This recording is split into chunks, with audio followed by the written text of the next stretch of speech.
Hello, everyone. Thanks for joining us today as part of our virtual 2020 New Student Orientation. We are glad you have joined us today for an exciting conversation with the Art Department. My name is Denise Manjarres, and I am the Director of New Student Orientation. Just a couple of housekeeping items before we begin. If you have any questions, we're going to use the chat feature on the Zoom meeting. So please ask us questions, or you can use the Q&A feature if you wanted to ask a private question.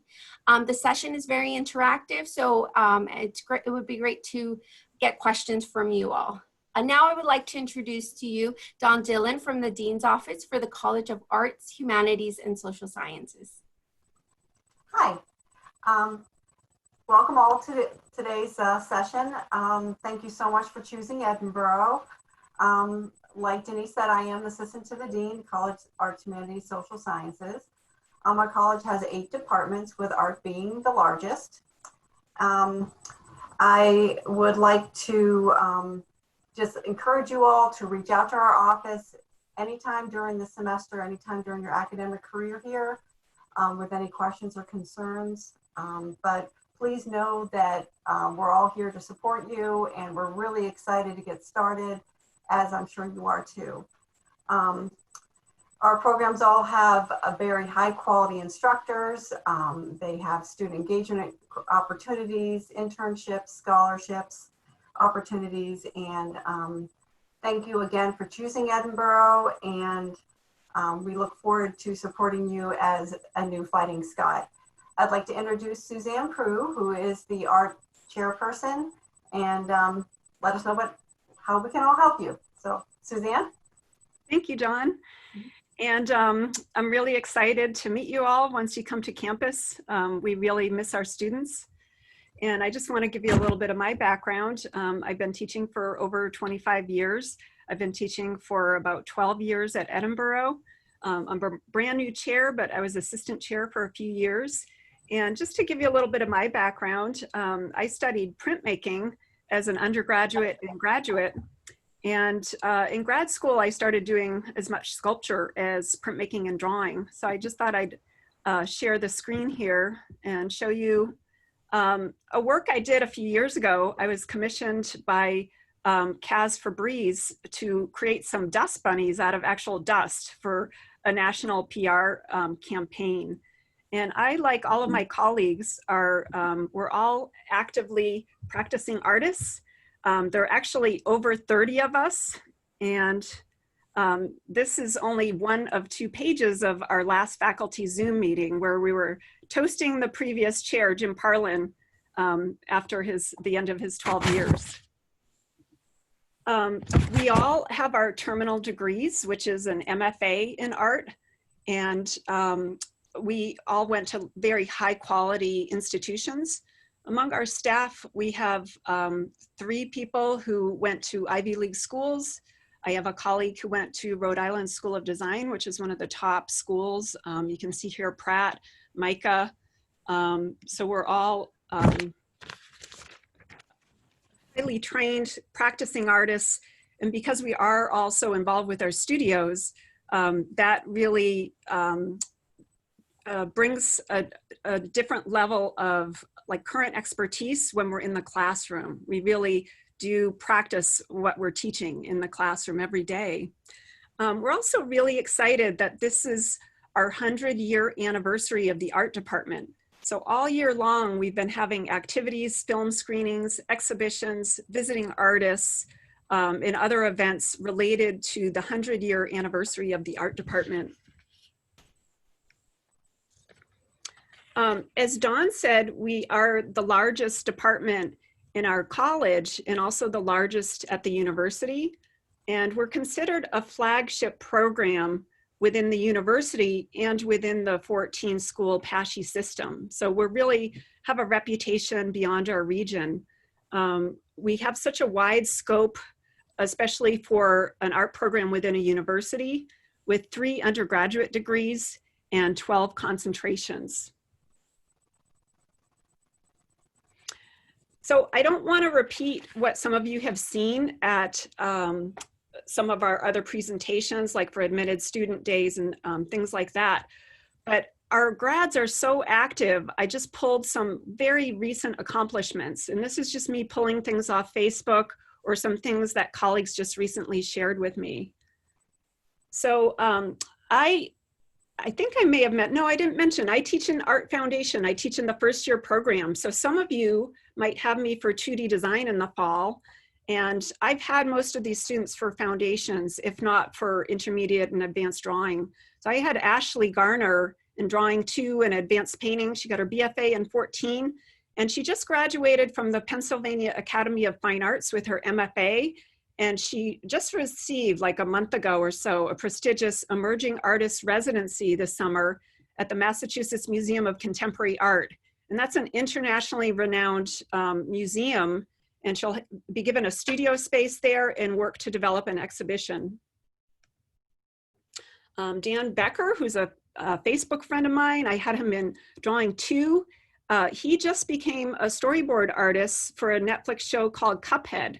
Now, I don't watch Cuphead, but my son, who's 22 and went to Edinboro, said it was a video game that I think is now a Netflix show that was just renewed.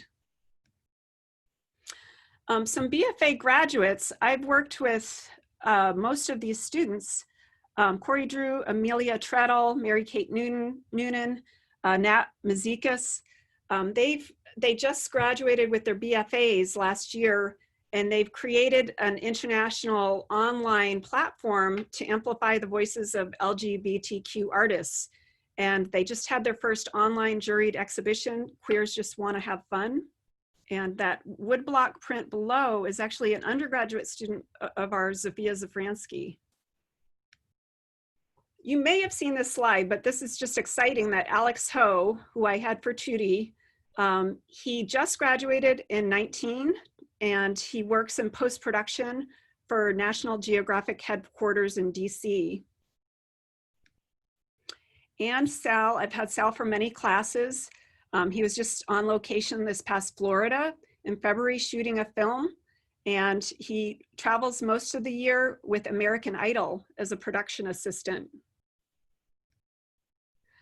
I just learned Brody, he goes by here, but Broderick McGarvey, who also graduated in 19 in sculpture, just announced to us that he received a full scholarship to the MFA program at the Art Institute of Chicago, really prestigious graduate program. Okay, I'm gonna stop the share and talk to you a little bit more here about some expectations, what to expect, and just things to be aware of in your first semester. And your first semester is a real transition year. Do we have some questions in the chat before I go on though? I see 3. Yeah, Suzanne, there's a question about class schedules, and if you needed to make changes to your schedule, where would they go to? Oh, sure. So so the students wondering if they would like to make changes? Yeah, she mentioned there are 2 art classes that I need that I wasn't able to have on my schedule. Okay, so your first year is different than other years where admissions puts together a schedule for you. After that, you will be assigned an advisor, and you'll be notified of who your art advisor within the art department is in Scots. Over the summer, a lot of our faculty are traveling and doing their research. So here in the art department, Dietrich Wegner, our assistant chairperson, can also work with you to adjust your schedule. So I think that's the best thing in the summer. If you want to adjust it then, he will advise you and give you what's called a pin. So I'm kind of ticking off an item later in my talk here. So he would give you a pin and work with you to make sure that what you're choosing is a good choice. But then once the semester starts, you'll work with your assigned advisor, and that is often somebody who's in your concentration, but sometimes it's someone outside your concentration who understands your program requirements, but they are an art professor. They sit down and help you build your schedule. And after they've talked with you, they'll give you a pin, which is a code that lets you adjust your schedule. So you can just add drop with that pin, but you want to do that with an advisor just to make sure they're good choices. Okay, were there some other chat questions? The other one was, what is the best technology laptop to look into getting, especially for graphic design? We are mostly a Mac heavy department.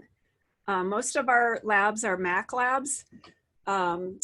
We do have a lab in Wiley that's a PC lab that's just for computer animation students. However, a lot of them have Macs as well. So for graphic design specifically, it just needs to be powerful enough to run Creative Cloud, to do some small motion graphics, not as intensive as like a computer animation person. And then this one, if you don't know the answer, I can chime in too. When Sure. can we get our books for our classes? Denise, you might have more answers to that, but I know some of the books are still coming. I think there might be delays because of shipping is a little slower now. I think that the deadline for ordering textbooks has already passed. I'm not sure about that, but I think those books are coming in. Yeah, everyone, I do want to encourage you to use our online program that you've received a link. That will link you directly to the Edinboro bookstore, and they have information on how to order your books. I would say you can either call them or look at the instructions on the website. You can also find the Edinboro bookstore as one of your icons on the My Edinboro portal. So there's a couple of ways to find the link. And then I also see, what if you don't not have a schedule yet? The Academic Success Center is building schedules for art students. And if you're a transfer student, I build your schedule actually. So, you know, usually they will email you regarding your schedule. Information on your schedule is also on that online program as well. So if you haven't taken a look at your online program, it is something you have to complete. You did receive a link to it. So make sure you take time and information on the schedule, textbooks, it's all in there. A lot of it will be links, but those are going to be very helpful for you as you try and figure out the next steps. Suzanne, there's a question of, will we be able to have the Adobe Creative Cloud for free, or do we need to pay for a subscription? There is Adobe Creative Cloud in all of the computer labs on campus now. Students did get it for free for a little while last semester. However, we won't in the future on your own personally owned computers. There is a free trial for a month, but otherwise you do have to subscribe. There is a chance that the university might work out a VPN connection to allow students to access any of the lab software. So I would just hold off subscribing until closer to when school starts. There's just an off chance that they might buy some software that would allow art students to access some of that software. But in general, no, we do not provide a subscription. But there is an education discount, so it is less expensive for students than for us non-students. Okay. Are there any other questions before I talk a little bit more about expectations and working out a plan of study? Yeah, Suzanne, we have one more from the Q&A. Will we have access to labs and studios because of COVID? Yes, you will. We realize that that's very important to art students. So this is great. This is getting a lot of my items out of the way. So in an ordinary time, pre-COVID, some of the studios would have given you 24 access, mainly Loveland, which is where a lot of the fine arts are. And then in Hamilton, if you have a pass, once you're in, you can work as late as you want in normal times. The labs in Doucette are also available, kilns. Some of those labs in ordinary times have limited hours for safety reasons, like obviously the wood shop. We have to have a grad monitor there. So what we're working out now is somewhat more limited hours, not 24 hours for Loveland, for example, but reasonable hours that let you get done what you need to, but we're hiring student monitors and we're working with the head of safety to make sure that we're doing that in a way that's safe, where students are monitored, there's enough distancing, sanitation, things like that. In fact, we're gonna have a tour this afternoon of the art buildings, the assistant chair and I with the head of safety. So yes, you will have access to labs, but just in a little bit different way, and maybe with some labs more limited hours than usual. Okay, are there no other questions for now? People can just chime in.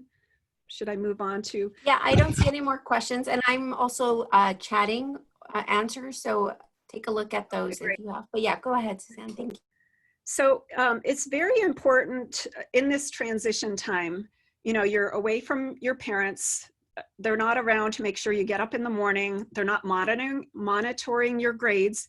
And in fact, your parents can't see your grades the way they can in high school. You know, like I could with my son, I could like log on to a portal when he was in high school and see his grades as soon as they were entered. So, you know, it's a whole, now that you're adults, this is a big transition for a lot of you. Time management is sometimes difficult for students the first semester. The biggest thing I want to stress is learn your professor's attendance policy. And even if the formats of some classes change somewhat, for the most part, attendance will be mandatory for most sessions, but depending on the class modality, that might be a little bit different. So do show up to class. You as art students are, for most of your classes, will have live face-to-face sessions. It might not be every session, but that's even more crucial that you go to those sessions where you're drawing from live models, you're working with the throwing wheels, you're working in the software lab, you're working in filming studios. Those live experiences are so important. So please show up to every class unless you're sick or there's an emergency. If you run into problems, you know, because this is a transition year, let's say you're not getting along with your suite mates or you break up with your girlfriend at home, you might feel some anxiety or some depression. If you feel these problems are starting to impact your classwork, please, while this problem is new and early, talk to your professor, talk to your advisor. If it's something that's a mental health issue, please see somebody in Gehring and counseling. They have really good counselors there. If you're struggling with your studies, please seek out people in academic success. There's tutoring available. If you have a learning disability, you should very early on make an appointment with the Office for Student, I want to say Students with Disabilities. That's not the name of it anymore. Denise, I'm sorry, what was that renamed?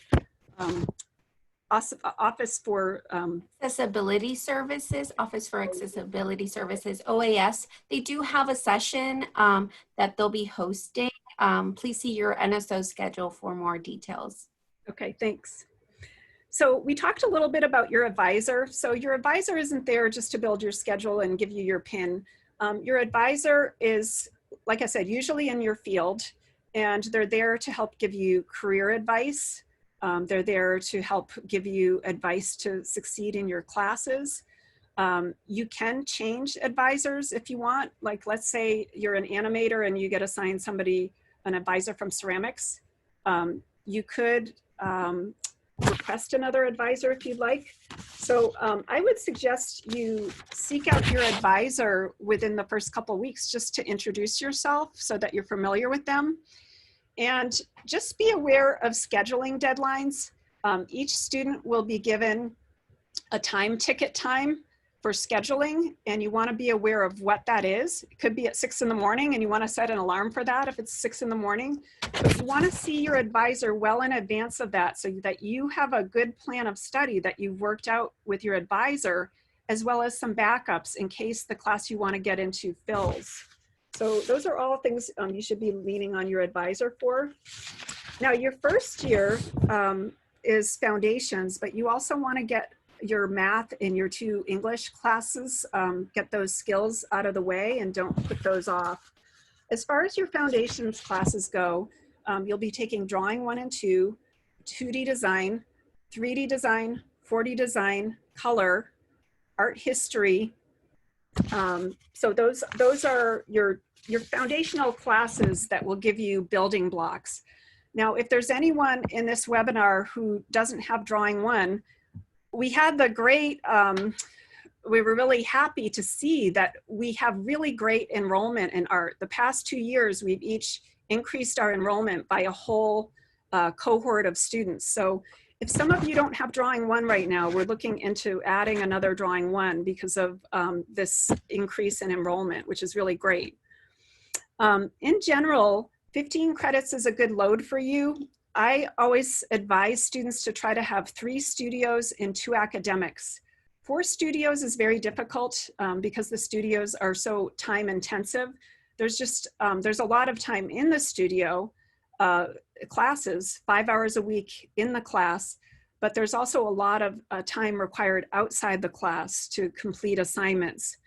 For AMA students, graphic design and cinema students, photography students, your freshman year, second semester, you'll also be taking your first course in your concentration. So that's a time that time management is really going to come in. You really want to do service to your foundations while doing a good job in your first concentration class. Okay, so before I talk about some more items, do you have any questions about scheduling? It looks like there might be some more chat questions. And is this triggering any questions for people? The question came like how to access the schedule. So hopefully that was answered. But if anybody else has questions, we're still taking questions in the Q&A and the chat room. So please feel free. So we are a art department within a university that has lots of liberal arts offerings. And to give you a little bit about my background, I chose to go to a university both as an undergrad and a grad. I went to UMass Amherst as an undergrad and then Syracuse as a grad. And I chose to do that because I had interests outside of art. Like I just really love to write. And I really was interested in studying things like philosophy. And being able to, you do have a lot of credits you have to take in art. It's a professional degree. However, you also have your gen eds as well as some general electives. And that's where you can really explore other interests and passions, or possibly things that can dovetail really nicely with your concentration. So like some common interests are, illustration is a really popular concentration with us. We have students who are interested in medical and scientific illustration, and they might minor in something like biology, or at least take electives in biology, botany, things like that. We have a popular class in graphic novel, and some students who are interested in the storytelling arts might, for their freshman comp, take rhetoric of the graphic novel. And there are other classes in the English department around graphic novel, or they might take classes in creative writing. So there are a lot of, film students are encouraged to take classes like films of the Holocaust. So you can really build a rich education that can really enhance you as a person for just a lifelong passion. Like I love poetry now. I don't know if I would have if I hadn't discovered it as an undergrad. But in addition to that, I think that it can really, art doesn't happen in a vacuum. You make art about things. So it really is wonderful to gain that knowledge so that you're making art about something with some depth. So I would really encourage you to study those passions and not just think about them as checking off gen eds. You will be signed up automatically for something called Freshman Common Hour. It doesn't carry credits, but you do need to go. It has really important information like notifications about scheduling.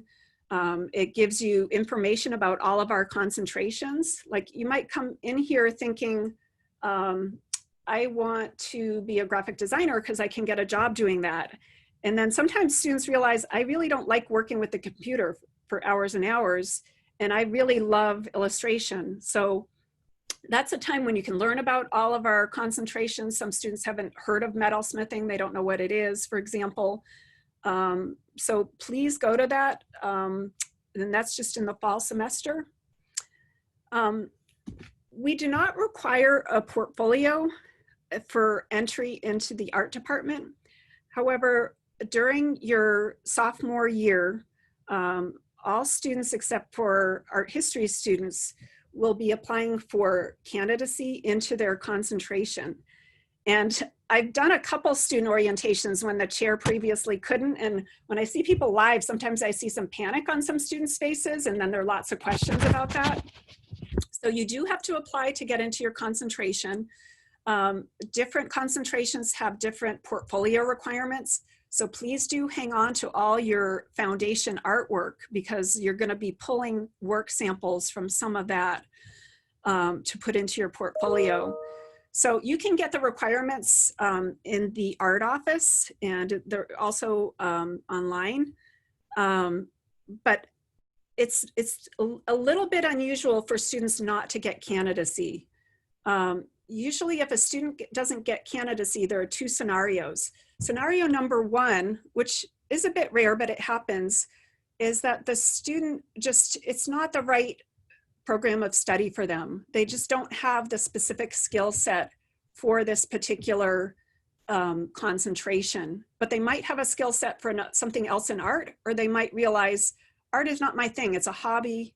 I didn't have the skills I thought I did. You know, that scenario is a little bit unusual, but that does happen. If usually students have warning far in advance, they're not doing well in their classes, they're trying, but they're not getting good grades.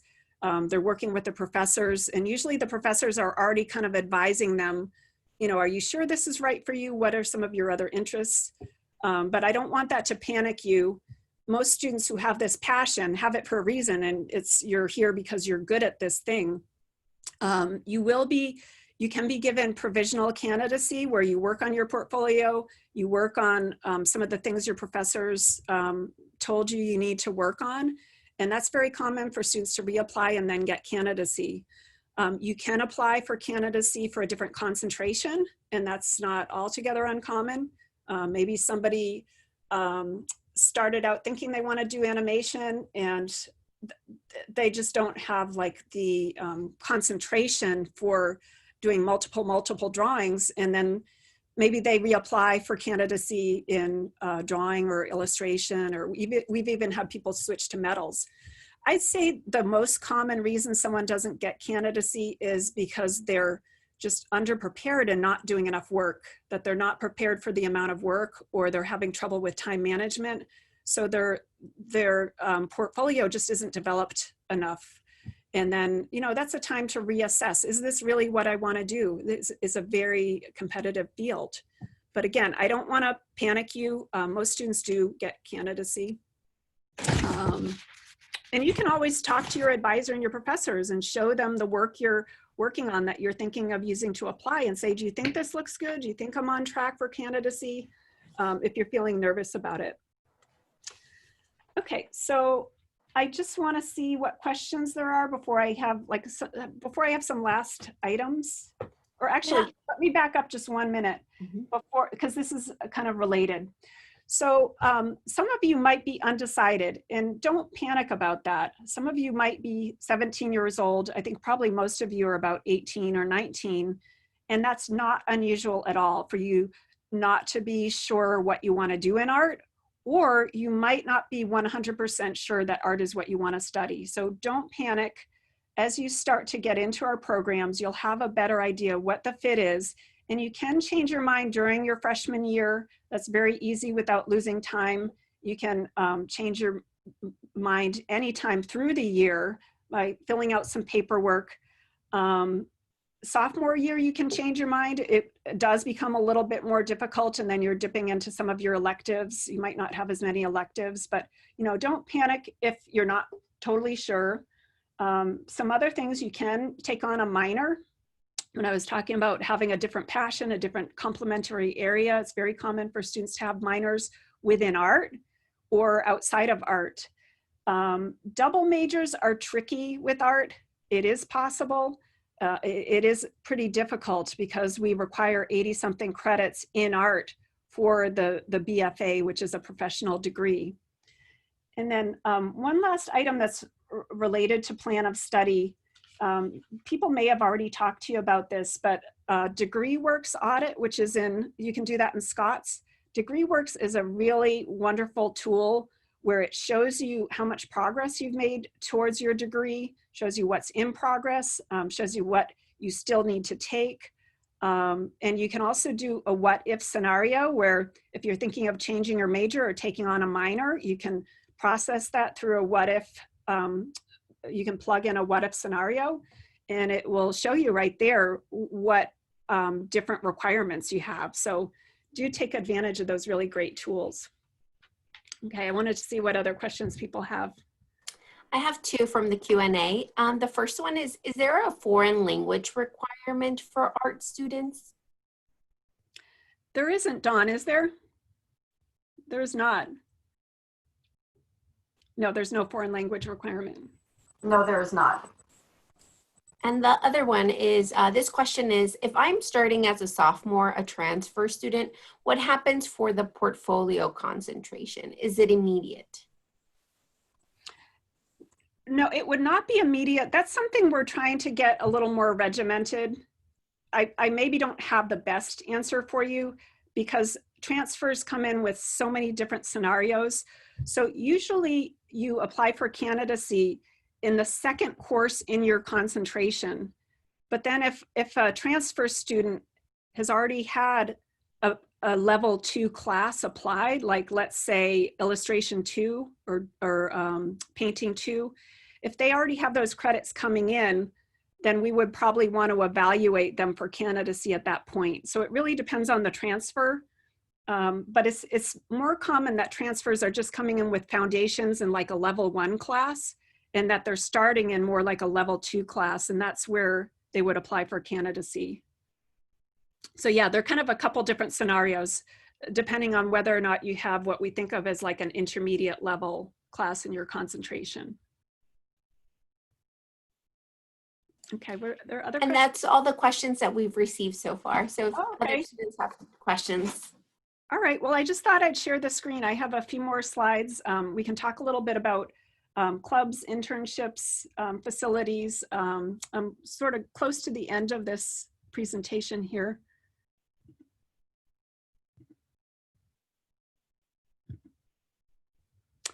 Okay, we do have study abroad opportunities. Edinboro University students have or will be traveling to Japan, Greece, Italy, Belize, Spain, France, and Belgium. There have been trips to Ireland as well. I don't think as many students go to Ireland. Art students tend to really be focused on art of certain countries. And some photos below highlight locations for a trip to Tokyo and Kyoto that will take place in summer of 2021. That's mostly animation students, and they tour Studio, I don't know if I'm pronouncing this right, Ghibli, as well as they look at historical wood block prints, and it's, you know, really a wonderful trip, and you can take that for credit if you'd like.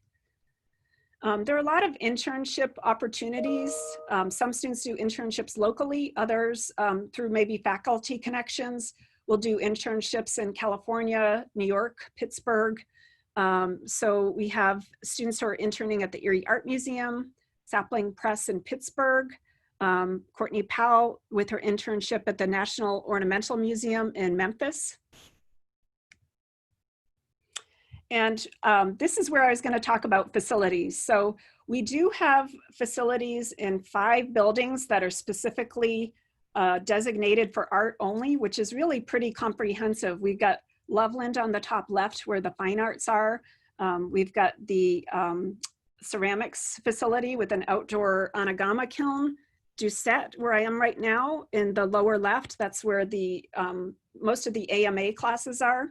The bottom right is where, that's Hamilton Hall. Actually, that's not art only. Registration is there and the bursts are, but the rest of the top floor is where you'd be taking your 2D foundation classes as well as illustration. So it's really great that you'll have access to that, and that will help you if some of you have like an A-B schedule where you have one class this fall on campus face-to-face and one online, that's going to give you more access to complete that work using our really wonderful specialized facilities.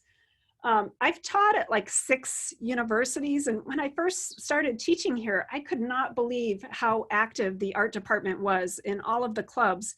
Right now, we've got 19 clubs, and so a lot of the concentrations have their own clubs, and they do things like they take trips to places like New York and Chicago, they go to conferences, they raise money and bring in visiting artists that they choose.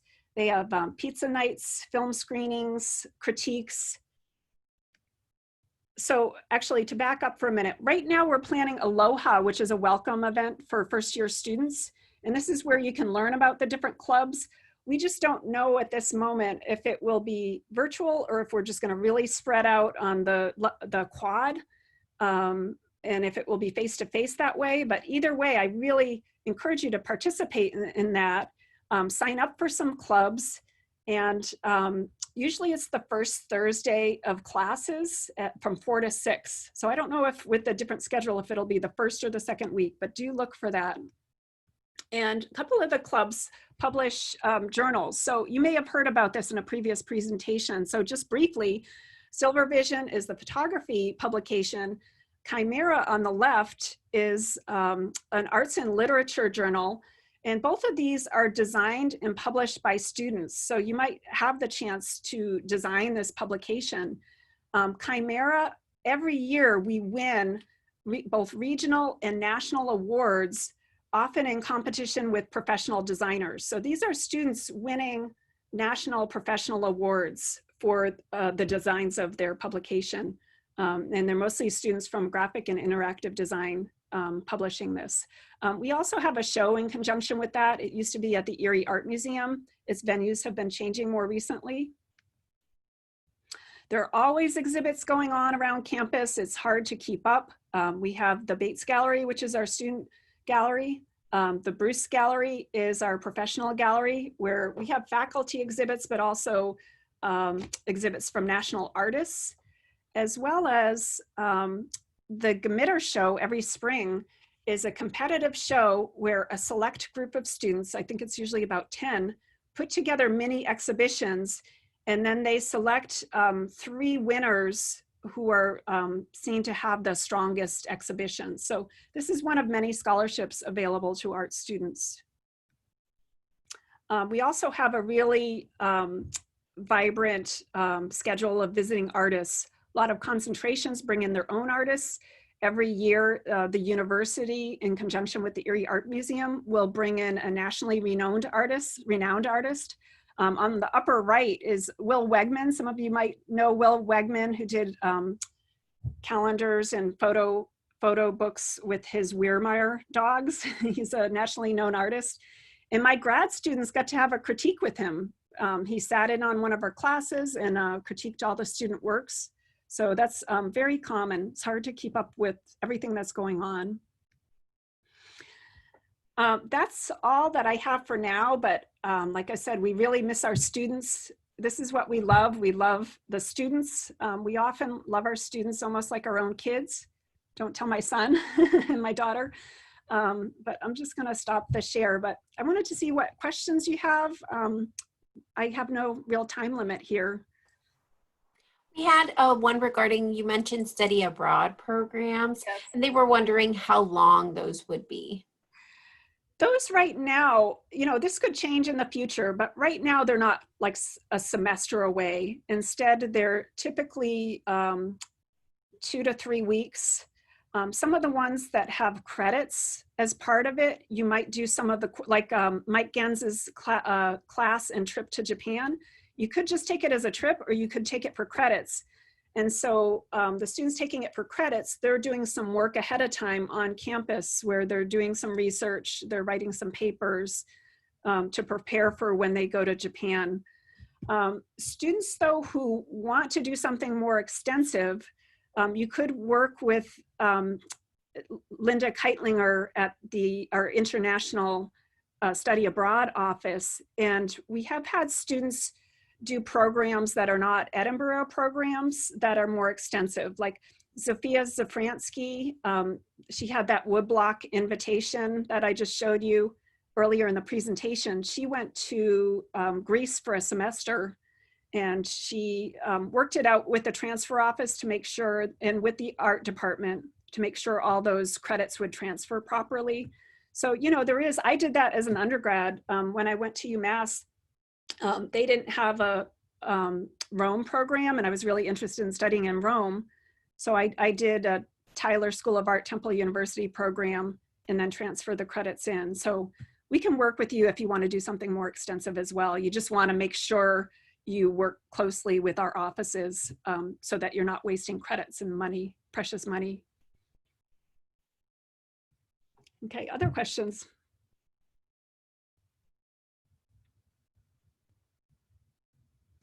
I think we've answered all the ones that we've received. And if you have any other questions, please email borough-orientation@edinboro.edu, and we can forward those to the art department if they're art-based.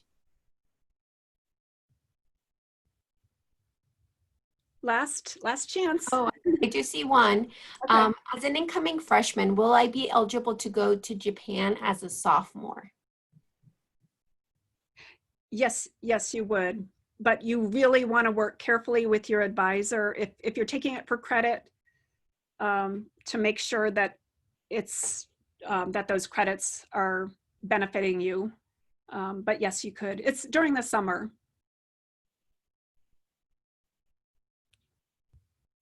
I think in May. I'm not sure about that. Any other questions? Oh, we got another one. Not a question, but thank you. Oh, you're welcome.